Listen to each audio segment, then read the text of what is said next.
Hello friends, welcome to साहस of technology. दोस्तों, जैसा कि इस सीरीज में हम लोग complete azure AI 200 cloud developer associate का कोर्स कवर कर रहे हैं। पिछले वीडियो में हम लोगों ने डीप टाइप किया था क्लाउड कंप्यूटिंग के बारे में, ये क्लाउड कंप्यूटिंग कैसे आया, और आज की वीडियो में हम लोग समझेंगे कि क्लाउड कंप्यूटिंग है क्या। बहुत डिटेल्स में समझेंगे कि क्लाउड कंप्यूटिंग क्या है। तो चलिए स्टार्ट करते हैं वीडियो को और समझते हैं क्लाउड कंप्यूटिंग के बारे में। पिछले क्लास तक हम लोगों ने के बाद हमने देख लिया था कि क्या होता है क्लासिकल डेटा सेंटर, उसके बाद वर्चुअलाइजेशन क्या होता है और किस तरीके से काम करता है। कोई बता सकता है आप लोगों में किसी को याद है कि वर्चुअलाइजेशन क्या होता है? एनीबॉडी? प्रशांत, साक्षी, संजय, शालिनी, एनीबॉडी क्या बताया था मैं वर्चुअलाइजेशन के बारे में? वर्चुअलाइजेशन में हमारे पास एक सेंट्रलाइज मशीन होता है जो अपने हार्डवेयर को जो है सो एक जो है वो क्या था वो हाइपराइजर हाँ, हाइपरवाइजर। हाइपराइजर के थ्रू जो है वो शेयर कर देता है। तो हम वर्चुअल मशीन मल्टीपल क्रिएट कर लेते हैं। तो वो सिर्फ जो है हार्डवेयर जो है हमें प्रोवाइड करता है, रैम, हार्ड डिस्क, इस टाइप। और हम उसमें मतलब जो भी अपना जो सिस्टम सॉफ्टवेयर है वो हम इंस्टॉल करके अब काम कर सकते हैं। हाँ, मतलब कि हमें जो स्टोरेज का जो प्रॉब्लम था वो सॉर्ट आउट हो गया, मतलब कि यूटिलाइजेशन का प्रॉब्लम सॉर्ट आउट हो गया। इस तरीके के बहुत सारे प्रॉब्लम, या फिर स्केलेबिलिटी का भी प्रॉब्लम सॉर्ट आउट हो गया, हम स्केल कर सकते हैं। ठीक है, मतलब कि हमारा जैसे कि मतलब कॉन्फ़िगरेशन की नीड होती है, अगर 8 GB रैम है, किसी को 16 GB करना है, तो हम सेंट्रलाइज जो सिस्टम है उससे उसमें हम दे सकते हैं, स्केल कर सकते हैं। ये सारे प्रॉब्लम सॉर्ट आउट कर दिया था। ठीक है, लेकिन वर्चुअलाइजेशन में भी अभी प्रॉब्लम ये है कि उसमें अगर हमारा सेंट्रल मशीन जो है, मतलब फिजिकल डिवाइस है, उसका आउटेज हो गया या किसी डिजास्टर में प्रॉब्लम हो गया, तो सारे वीएम बंद हो जाते हैं। ऐसा हमने डिस्कस किया था पिछले क्लास में। ठीक है, या फिर सपोज करिए कि ये भी प्रॉब्लम आ सकता है कि ये सेंट्रलाइज मशीन जो है किसी एक लोकेशन पर हो सकता है। ठीक है, मान लिया कि हमारा इंडिया में ये हमारा फिजिकल डिवाइस है। ठीक है, अब हमारा कोई एप्लीकेशन है जिसमें 80% यूजर इंडिया के बाहर के हैं, ऑस्ट्रेलिया के हैं, जैसे हमने बताया भी था पिछले क्लास में, और 20% इंडिया के हैं। तब तो हमारा, अगर इंडिया में हमारा ये फिजिकल डिवाइस सर्वर लगा हुआ है और यहाँ पर अपने एप्लीकेशन को होस्ट करते हैं, ठीक है, तो फिर क्या होगा? बाहर वालों के लिए क्या हो जाएगा कि लेटेंसी ज्यादा हो जाए। लेटेंसी का इशू आ हाँ सकता है। हाँ, ज्यादा हो जाएगा तो उनके पास स्लो काम करेगा। ठीक है, और इंडिया में ज्यादा है यूजर तो यहाँ के लिए लेटेंसी कम रहेगा, फास्ट काम करेगा। ठीक है, तो इस सारी चीजों का बहुत प्रॉब्लम था वहां पर। हम फिर से अगर मान लिया कि हमारा कुछ यूजर यूएस के हो गए, कुछ कनाडा के हो गए, तो हम कहाँ कहाँ अपना सर्वर लगाते फिरेंगे लेटेंसी कम करने के, ताकि स्मूथली चले।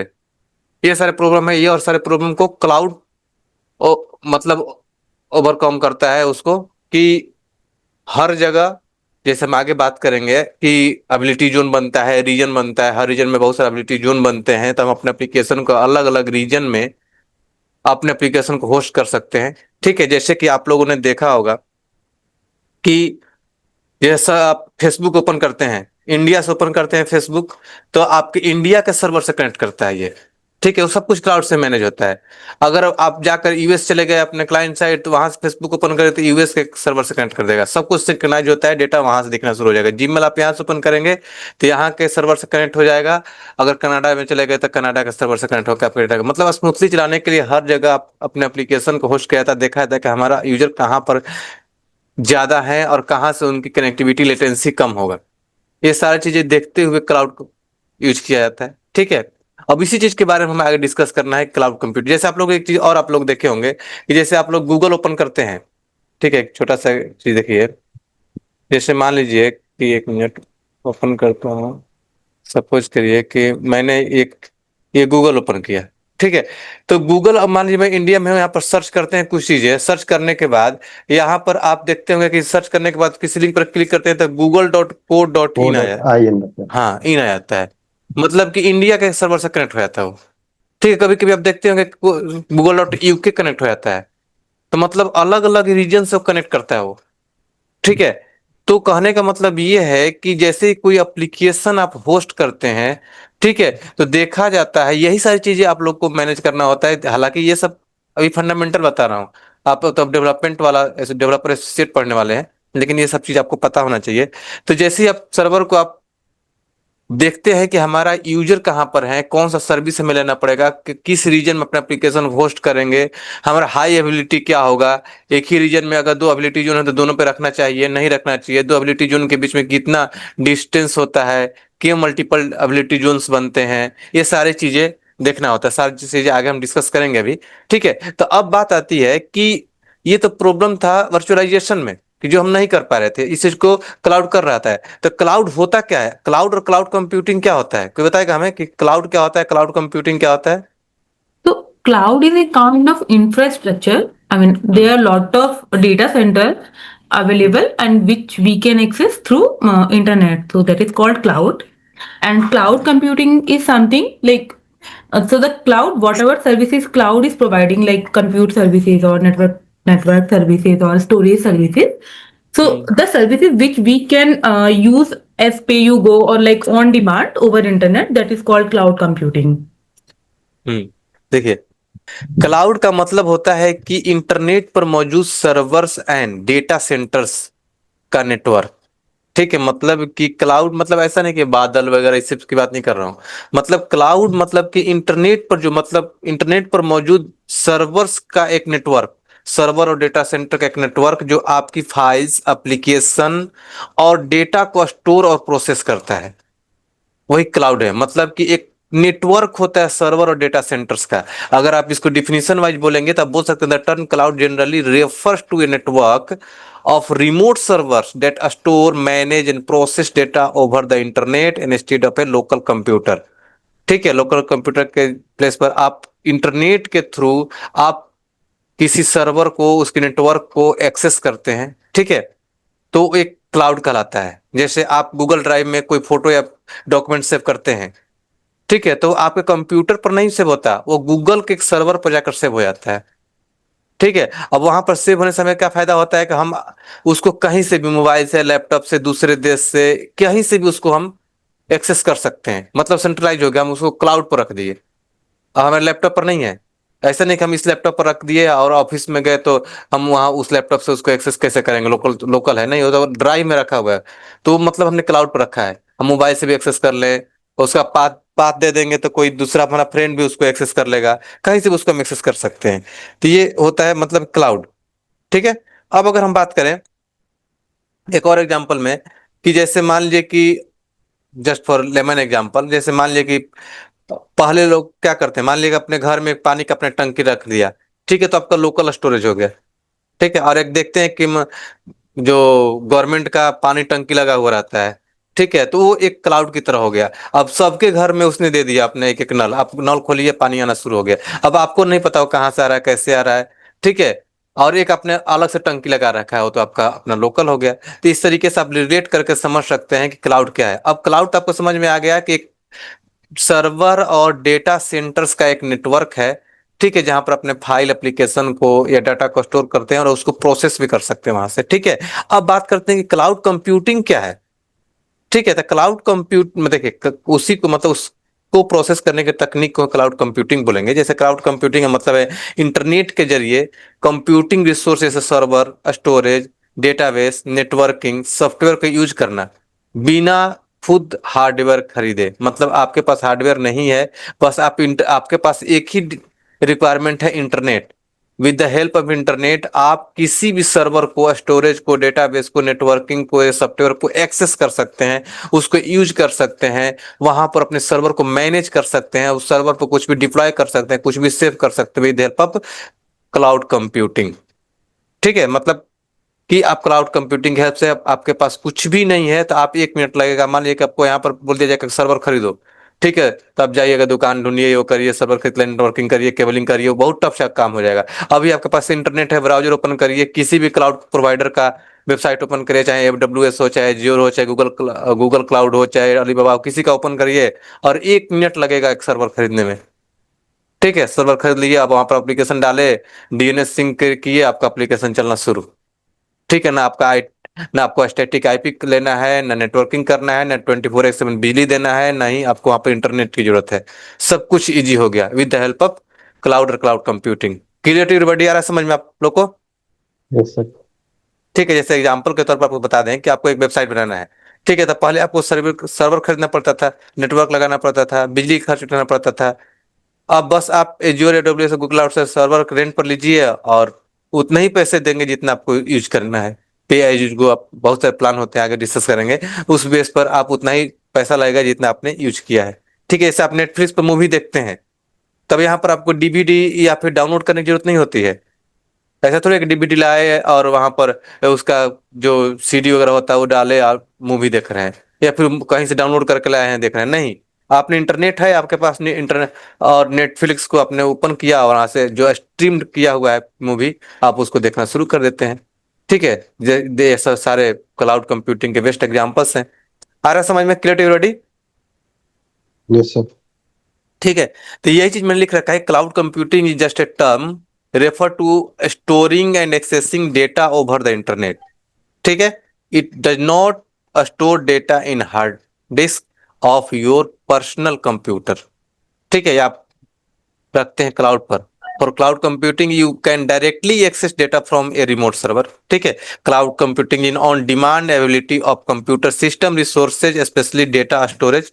ठीक है, and computing power without direct active management by the user. आपको एक्टिव रहने की जरूरत नहीं है, सब कुछ वो मैनेज करेगा। The term is generally use to describe data centres available to many user over the internet. ठीक है, आप इसको डिफाइन कर सकते हैं कि यूज वर्चुअलाइजेशन कंसेप्ट वहां पर जो होता है कि अलग वहां पर एक सर्वर लगा हुआ रहता है, उसी में से आप खरीदते हैं। जैसे आगे हम डिस्कस करेंगे कि पब्लिक क्लाउड क्या होता है, प्राइवेट क्लाउड क्या होता है, हाइब्रिड क्या होता है, कम्युनिटी क्या होता है, तब वहां पर पता चलेगा कि वहां पर भी बहुत सारे सर्वर ही लगे हुए हैं अलग अलग एबिलिटी जोन्स में, रीजन्स में, और वहां पर वर्चुअलाइजेशन का कंसेप्ट डाल करके वहां से आपको अलग अलग सर्वर दे दिया जाता है। ठीक है, वहां पर आपको क्लाउड के बहुत सारे सर्विसेज मिलते हैं। ठीक है, जिस सर्विस को यूज करते हैं तो आपका एप्लीकेशन सिक्योर होता है, सिक्योरिटी लगाते हैं, या फिर आप उस सर्विस पर आपको अगर चलाना है कि रिप्लिका चलाना है, सिंक चलाना है, तो इस तरीके का बहुत सारे सर्विसेज मिलते हैं जिसको भी हम आगे देखेंगे। ठीक है, प्रोवाइड द ऑप्शन पे एज यू यूज, मतलब जितना आप यूज करेंगे उतना ही आपको पेमेंट करना है। ऐसा नहीं कि आपने पूरा का पूरा सर्वर लगा लिया उतना खर्चे आपके आने लगे, ये सब कुछ करने की जरूरत आपको नहीं है। ठीक है, तो ये होता है आपका क्लाउड कंप्यूटिंग। ठीक है, और क्लाउड कंप्यूटिंग को थोड़ा सा एक और एग्जांपल के थ्रू मैं समझाने की कोशिश किया है कि जैसे मान लीजिए कि आपका एक घर है और आपने एक बल्ब जलाया, स्विच ऑन किया, बल्ब जल गया। अब आपको नहीं पता है कि वो कहाँ से आ रहा है, कैसे आ रहा है, कहाँ उसका ग्रिड लगा हुआ है, कहाँ से किस ट्रांसफार्मर के थ्रू आ रहा है। आपका काम हो गया। ठीक है, यही क्लाउड का फायदा है। ठीक है, अब जैसे मान लीजिए कि आप देखिए, एक चीज और आप लोगों को मैं बताते चलूं कि जैसे ही आप लोग ये क्लाउड पढ़ रहे हैं तो आप अपने आप को यूजर समझ के नहीं चलेंगे, अब अपने आप को एक कंपनी समझ कर चलेंगे। मतलब आपका एप्लीकेशन है, उस बेसिस पर समझना है, तब आपको समझ में आएगा कि हमें कौन सा सर्विस लेना है, कौन वेब सर्वर्स लगाने हैं, क्या करना है, कैसे करना है। यूजर को नहीं पता है कि वो, अब जैसे मान लीजिए कि कोई यूजर है और यहां से उसने ओपन किया कहाँ गया ब्राउजर, यहाँ पर उसने sahosobtech.com ओपन कर लिया, तो उस यूजर को नहीं पता है कि sahosobtech.com किस सर्वर से आ रहा है। वो तो अपना काम कर रहा है, लेकिन साहो सब जो टेक्नोलॉजी कंपनी है इसको पता है कि हम इसको किस क्लाउड पर रखेंगे, कौन कौन सा सर्विस चलाएंगे, हमारे यूजर कहाँ से हमारा ज्यादा हिट आ रहा है। ठीक है, वो इस चेक किया जाता है कि अब कहाँ, मान लीजिए कि इस लोकेशन से ज्यादा हिट आने लगा, तो हम उस एबिलिटी जोन में अपना एप्लीकेशन फिर डिप्लॉय करते हैं। ठीक है, ताकि स्मूथली चले। तो ये आप डिसाइड करेंगे एज ए कंपनी। यूजर को नहीं पता, यूजर को तो बस फास्ट एप्लीकेशन चाहिए कि फास्ट चले, उसको नहीं पता ये कहां से आ रहा है। वो तो बस यूआरएल हिट किया और यूआरएल के, जिस यूआरएल जो है डोमेन, ठीक है, इस डोमेन पर जो डीएनएस सिंक होगा, जो स्टैटिक आईपी सिंक होगा, उस डीएनएस सर्वर पर जाकर के चेक कर लिया कि इसका वर्चुअल डायरेक्टरी कहां पर है, और उस सर्वर पर जाकर के कोड लाकर यहां पर दिखा दिया जो नियर बाई इसका चल रहा है। ठीक है, तो इस तरीके से आपका एप्लीकेशन सारी जगह दिखने लगते हैं। तो आपको एक काम ये चलना है कि आप यूजर नहीं है, एज ए कंपनी ट्रीट हो रहे हैं। ठीक है, मतलब उस तरीके से अपने माइंड मेकअप करके चलेंगे तब चीजों को आप समझेंगे। तो उसी तरीके से अगर कोई यूजर या फिर कोई भी, जैसे आप कोई कंपनी ऐसे मान के चलिए कि आपने स्विच ऑन किया, बल्ब जल गया, तो आपको नहीं पता है। अगर आपने क्लाउड यूज किया है तब, अगर नहीं तो वही काम करना होता तो आप ग्रिड लगाइए, ट्रांसफार्मर लगाइए, पोल्स वगैरह लगाइए, तब आपका बल्ब जलेगा। अगर आपने क्लाउड लिया तो तुरंत आपका काम हो जाएगा, बस आपने खरीदा। अब आपको नहीं पता है कि वो क्लाउड कहां पर है। ठीक है, हाँ, लेकिन जब आप इंटरनली जाएंगे, यूजर को नहीं पता है, लेकिन जब आप इंटरनली जाएंगे एज ए कंपनी, तो अब आप चूज करेंगे कि हमारा यूजर कहाँ पर है, हम किस रीजन में। देखिए रीजन एक फिजिकल लोकेशन होता है, आगे हम बताएंगे आप लोग को। रीजन एक फिजिकल लोकेशन होता है, ठीक है। हर कंपनी का, हर प्रोवाइडर्स का, जो क्लाउड प्रोवाइडर्स होते हैं, बहुत सारे रीजन्स होते हैं, ठीक है। एक एक कंट्री में 5 5 6 6 रीजन्स बनाए जाते हैं, और एक एक रीजन के अंदर मल्टीपल एबिलिटी जोन्स होते हैं, ठीक है। मतलब रीजन्स, मतलब जैसे मान लीजिए कि एजोर का एक रीजन्स हो गया, पुणे में हो गया, जैसे हैदराबाद में हो गया, तो इस तरीके से रीजन बनाया हुआ है, वहां पर इनका डेटा सेंटर लगा हुआ है। और एक रीजन्स के अंदर मल्टीपल एबिलिटी जोन्स बनते हैं, जो हंड्रेड किलोमीटर के दूरी पर एक एक रीजन्स बनाया जाता है, एबिलिटी जोन बनाया जाता है एक ही रीजन के अंदर। तो भी फिजिकल डिजास्टर को लेकर के किया जाता है कि अगर एक डैमेज भी हो तो वहां का रिप्लिका यहाँ पर चल जाए, वो सब आगे डिस्कस करेंगे, ठीक है। तो अब आप चूज करेंगे कि अब हम अपने एप्लीकेशन को किस रीजन में, किस एबिलिटी जोन के अंदर डेटा डालें, मतलब अपने होस्ट करें, ताकि वहां से हमारे यूजर का, जो हमारे लॉट्स ऑफ यूजर जहां पर अवेलेबल हैं, उनका लेटेंसी कम हो, ठीक है। तो ये सारे क्लाउड कंप्यूटिंग से पॉसिबल हो सका है। आ रहा है समझ में जो बता रहा हूं आप लोग को, clear to everybody? Yes sir. ठीक है। अब मतलब कि बेनिफिट क्या हो सकता है क्लाउड का, हाँ बोलिए, कौन लोग बोल रहे हैं? नहीं नहीं, ठीक है। तो क्लाउड कंप्यूटिंग के बेनिफिट्स क्या है? फास्टर सर्विस प्रोविजनिंग, मतलब कि आपका एप्लीकेशन फास्ट काम करेगा, जो भी सर्विसेज मिलेंगे, ठीक है। डायनेमिक स्केलिंग, स्केलेबिलिटी बहुत मतलब सही रहता है, डायनेमिक हो जाएगा, मतलब कि ऑटो स्केल कर जाएगा, ऑटो मतलब कम बेसी होते रहेगा। जैसे मान लीजिए कि अपना जो भी सर्विसेज, मान लीजिए कि हमारा सीपी यूटिलाइजेशन 10% है, 100% हो गया, उससे अपने आप स्केल करना है तो स्केल हो जाएगा। ऑटो स्केल लगा देंगे तो अपने आप हमारा सर्वर का कॉन्फ़िगरेशन अपने आप इंक्रीज हो जाएगा। ऐसा प्रोविजन है वहां पर, लेकिन हाँ पैसा वहां से बढ़ना शुरू हो जाएगा, ठीक है। अगर आपने कर दिया है कि अगर हमारा यूजेज कम हो रहा है तो ऑटो डिक्रीज भी होगा, ये सारी चीज फैसिलिटी यूज कर सकते हैं, ठीक है। कॉस्ट इफेक्टिव होता है, मतलब कि जितना आप यूज करेंगे उतना ही पैसा लगेगा। ऐसा नहीं कि हमने पूरा का पूरा सब कुछ खरीद लिया है। जैसे देखिए, क्लाउड से पहले ये भी चीज आप लोग समझ लीजिए कि बहुत सारे ऐसे भी होस्टिंग प्रोवाइडर हैं जो क्लाउड से पहले से चल रहे हैं। जैसे क्लाउड फेमस हुआ इन सारी चीजों पर, तो उन लोग का थोड़ा सा प्रॉब्लम हो गया उन लोग को। जैसे आप लोग सुने होंगे गोडेडी, होस्टिंग नर, ठीक है, होस्टिंग राजा, इस तरीके से बहुत सारे आपने एक देखा है ना रैक कि, स्पेस भी है, मतलब वहां से हम हाँ सर्वर हाँ को मतलब कि रेंट पे ले लेते हैं। हाँ, तो मतलब कि वो क्लाउड नहीं दे रहे हैं, उन्होंने अपना डेटा सेंटर बना रखा है, ठीक है। उसमें से आपको शेयर्ड, अगर बोलेंगे कि मुझे कम पैसा वाला चाहिए, तो शेयर्ड सर्वर पर आपको एक थोड़ा सा स्पेस दे देंगे, ठीक है। और वो पूरे ईयरली बेसिस पर आपको देंगे, मतलब ऐसा नहीं कि पे एज यूज करेंगे वो, कि आप इतना यूज करेंगे उतना ही पैसा लगेगा, ठीक है। तो 1 साल का उन्होंने मान लिया कितना रुपया ले लिया, अब आप उसको यूज करें या ना करें, आपको उतना रेंट चला गया, पैसा कट कर लिया आपने। अब ऐसे छोड़ भी देंगे खरीद के, तभी आपका अगले साल आपको रिन्यूअल कराना पड़ेगा, ठीक है। अब उनसे बोलेंगे कि नहीं, मेरा इससे काम नहीं, डेडिकेटेड सर्वर दो, तो और भी महंगा देंगे सर्वर वो, अब उसका आप रिमोट ले सकते हैं, ठीक है। तो इस तरीके से वो प्रोवाइड करते हैं सर्वर, मतलब अपने ही सर्वर पर थोड़ा सा स्पेस आपको दे देंगे, और उस स्पेस में अपने एप्लीकेशन को होस्ट करेंगे। आ रहा है समझ में सब लोग को? Yes sir. ठीक है। तो ये क्लाउड आपका कॉस्ट इफेक्टिव हो गया। अब इसमें फायदा ये होगा कि आप जितना यूज करेंगे उतना ही आपका पैसा लगेगा। कोर बिजनेस फोकस, अपने अपने बिजनेस पर आपको फोकस करना होगा। आप बिल्कुल टेंशन हटा देंगे कि हमारे जैसा ऑन परमाइसेज हमारा सर्वर लगा हुआ है, सब कुछ लगा हुआ है, तो हमें सब कुछ टेंशन लगा रहता है कि हम सर्वर में कुछ प्रॉब्लम ना हो, नेटवर्किंग में कोई प्रॉब्लम ना हो, हमारा कोई सर्वर बंद ना हो जाए, कोई सर्वर अपडेट ना उठा लिया हो। अपडेट उठा लेगा तो सारे हमारे एप्लीकेशन बंद हो जाएंगे, एसी चल रहा है कि नहीं चल रहा है, कुछ चीजें खराब तो नहीं हो रहा है। ये सारे टेंशन हटा करके आपको कोर बिजनेस पर फोकस करना है। सब कुछ टेंशन आप क्लाउड को दे सकते हैं जी, क्लाउड प्रोवाइडर को, वो आप सब कुछ मैनेज करेगा। बस अपना बिजनेस करिए, क्लाउड से अपना सर्वर लीजिए और उस पर चला दीजिए। अब वो सबकी जिम्मेदारी उसकी है कि आपको एप्लीकेशन बंद हो जाता है, चाहे कुछ भी रीजन होता है, तो उसका जवाबदेही क्लाउड प्रोवाइडर होगा, ठीक है। आ रहा है समझ में सब लोग को? Yes sir. ठीक है। तो ये मैंने लिख Yes, sir. दिया है कि, हाँ ये बोलेगा ग्रेट एबिलिटी ऑफ रिसोर्सेज, ठीक है। एबिलिटी बहुत अच्छा होता है, मतलब कि इसमें रिप्लिका वगैरह चला सकते हैं। जैसे मान लिया कि हमारा एप्लीकेशन हम दो दो एबिलिटी जोन में चला सकते हैं, जिससे कि मान लिया कि एक में प्रॉब्लम भी हुआ तो दूसरी जगह से चलना शुरू हो जाएगा।